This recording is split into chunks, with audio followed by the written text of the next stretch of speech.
স্টুডেন্টসরা যারা এসছেন প্রত্যেককে আমার তরফ থেকে আমার ডিপার্টমেন্টাল তরফ থেকে অনেক স্বাগত জানাই এবং Tripura working journalist association Unakoti শাখাকে ধন্যবাদ জানাই যে আপনারা এত ভালো একটা টপিক আপনারা পিক আপ করেছেন, যেটা আজকালকার দিনে অনেক দিন আগে থেকেই চলছিল, কিন্তু সেটা আমাদের একটা জ্বলন্ত সমস্যা।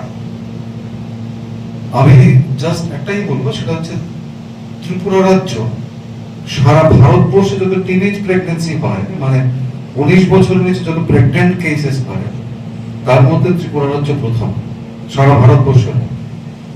আর সারা ভারতবর্ষের মধ্যে আমাদের 3টে জেলার কথা না বললেই না হয়। একটা হচ্ছে ঊনকোটি, একটা হচ্ছে ধলাই, একটা সম্ভবত সাউথ।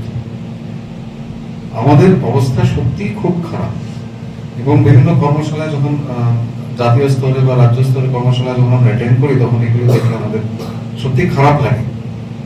এবার এই যে প্রবলেম টিনেজ প্রেগন্যান্সি এবং আর্লি ম্যারেজ, মানে খুব কম বয়সে বিবাহ এবং 19 বছরের নিচে গর্ভবতী হওয়া মেয়েদের জন্য, সেটা প্রিভেন্ট করা, মানে এটা বন্ধ করার দায়িত্ব কিন্তু কোনো ডিপার্টমেন্ট একা নিতে পারবে না, যতদিন না পর্যন্ত আমাদের সমাজ সচেতন হচ্ছে। এবং সমাজ সচেতনের একটি অন্যতম উপায় হচ্ছে আমাদের মিডিয়া, এবং মিডিয়া কিন্তু এক্ষেত্রে একটা বিরাট ভূমিকা নিতে পারে। আমার পরবর্তী আমার সায়েন্টিফিক সেশন আছে, আমরা আলোচনা করবো, আমরা দেখবো যে আমরা কোন জায়গায় আছি, মানে ত্রিপুরা রাজ্য কোন জায়গায় আছে এবং কি করা উচিত, ইমিডিয়েট স্টেপ কি নেওয়া উচিত এবং ইন ফিউচার আমাদের কিভাবে চলা উচিত, আমরা বিশদ আলোচনা করব। আমি আশা করব যে বাই দ্যাট টাইম আমার ওয়ার্কিং জার্নালিস্ট অ্যাসোসিয়েশনের যারা মেম্বার আছেন তারা সবাই আসবেন, কারণ মিডিয়া পার্সনসদের এখানে উপস্থিত থাকাটা খুব জরুরি। কারণ তারা মিডিয়া যদি একবার সেন্সিটাইজড হয় এবং মিডিয়ার মাধ্যমে যদি সেটা প্রচার পায়, সেটা আরো গ্রহণযোগ্যতা বেড়ে যায়।